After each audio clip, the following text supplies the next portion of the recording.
Mainit na balita na naman ang hatid natin ngayon tungkol kay Pepe. Oo, si Pepe, ang frog theme meme coin na minsan nang nagpasaya ng maraming crypto investors. Pero ngayon, medyo seryoso na po ang usapan. Bumagsak po si Pepe sa presyo na 50 digits 7. At base po sa mga technical patterns at saka market activity, possible raw na siya ay bumaba pa lalo at posibleng umabot sa 50 digits 5. Bukod pa dyan ay may banta rin ng long squeeze na aabot po sa halos $2.63 million. Pero teka, ano nga bang ibig sabihin nito? At bakit po ito mahalaga lalo na sa atin bilang mga Pinoy crypto traders na patuloy na nag-i-invest or nagtitrade dito kay Pepe? Kaya, ayan, bago po tayo magpatuloy ay pakibasa na lamang po muna ang disclaimer dito sa ibaba ng ating screen. Yan, simulan po natin sa unang katanungan kung bakit nga ba bumabagsak or bumagsak si Pepe sa presyong 50 digits 7. Yan, unahin muna natin ang pinakapunot dulo ng issue. Yan, bumagsak po si Pepe sa presyong 50 digits 7 dahil hindi niya nabasag ang tinatawag na 50-day EMA or exponential moving average. Yan, check na lang natin yung chart dito na kanilang ibinahagi rito.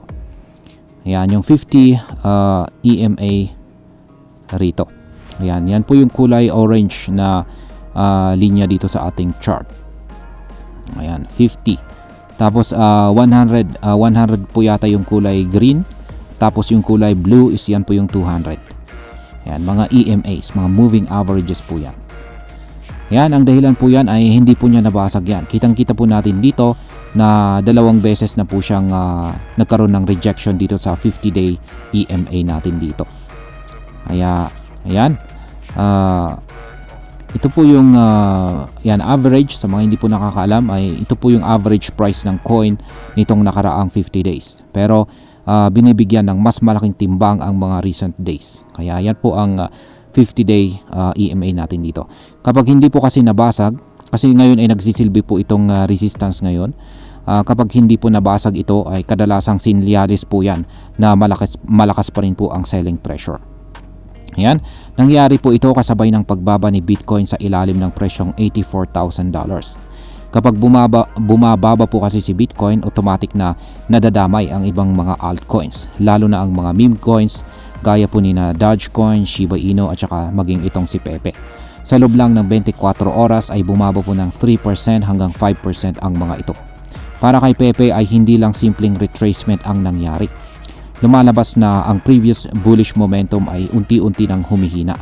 At kung hindi po mag-hold ang presyo sa trend line na dati niyang resistance, may posibilidad na tuluyan siyang bumagsak hanggang sa presyong 50 digits 50.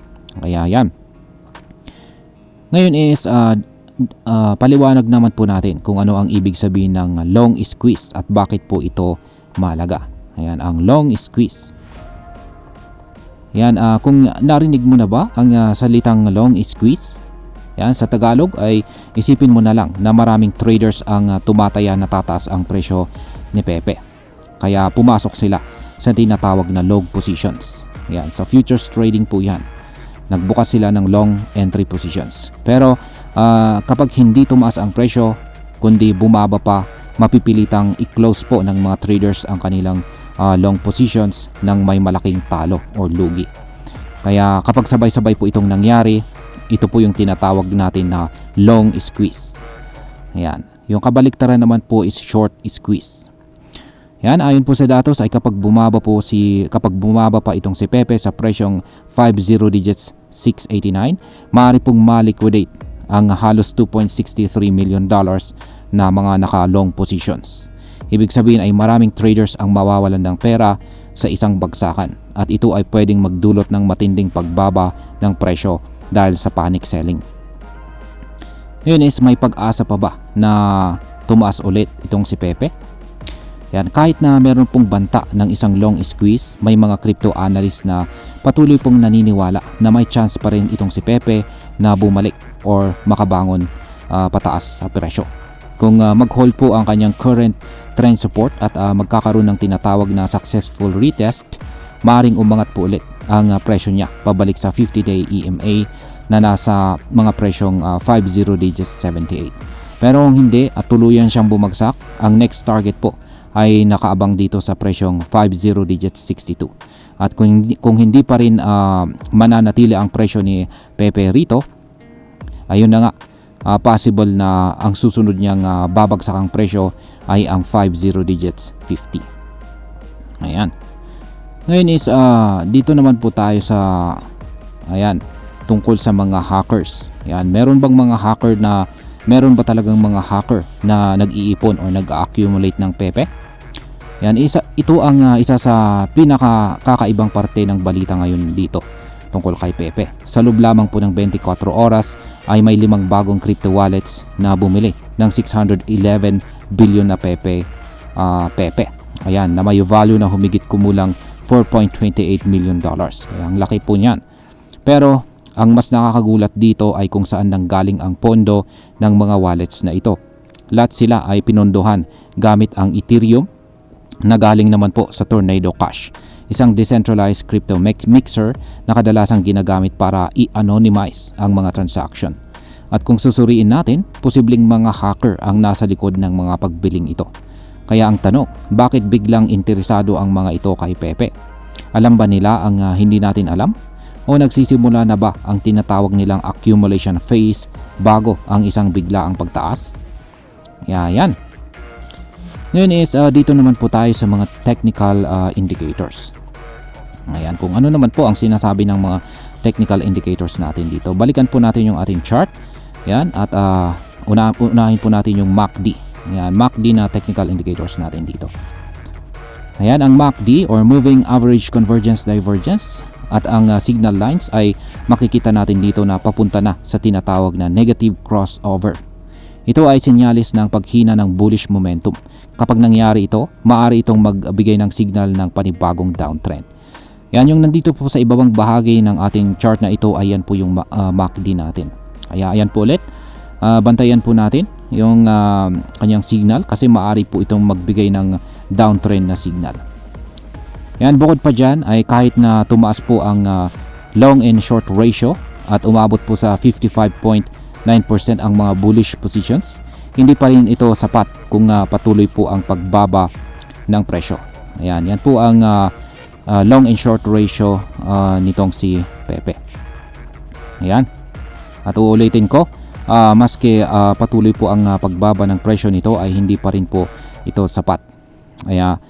Yan dahil kung bumagsak pa si Pepe, ang mga long traders ay siguradong maliliquidate at mas malalim pa ang maaring maranasang pagbagsak sa kanyang presyo.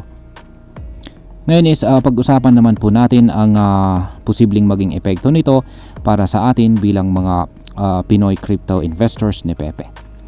Yan, para sa atin ay mahalaga pong bantayan natin ang ganitong klaseng market movement. Una, ito po ay isang paalala na ang mga meme coins gaya ni Pepe ay sobrang volatile. Oo, pwede po tayong kumita ng malaki sa loob ng maikling panahon. Pero ganun din kabilis ang maaring pagkalugi natin dito. Kung nakapasok po tayo sa long positions dito kay Pepe nang hindi naglalagay ng tamang risk management gaya ng stop loss o position sizing, malaki po ang posibilidad na madamay po tayo sa $2.63 million na long squeeze. Masakit yan, lalo na kung gamit mo ay savings or mas malala ay kung inutang mo pa yan. Mahalagang tandaan na sa mga ganitong panahon, hindi lang technical analysis ang importante, kundi pati rin ang sentiment analysis o on-chain data. Kung may mga kakaibang galaw mula sa mga malalaking wallet gaya ng mga hacker, dapat ay magduda na tayo at tayo ay maging maingat. Bilang panghuli ay ang masasabi ko naman po rito ay si Pepe ay isang malinaw na halimbawa kung paano po nagiging roller coaster ride ang crypto market. Isang araw, trending at pinipilahan. Kinabukasan, bagsak ito at puno ng takot ang paligid. Pero sa likod po ng lahat ng ito, may mga patterns tayong dapat bantayan. Ang mga market ay hindi po random.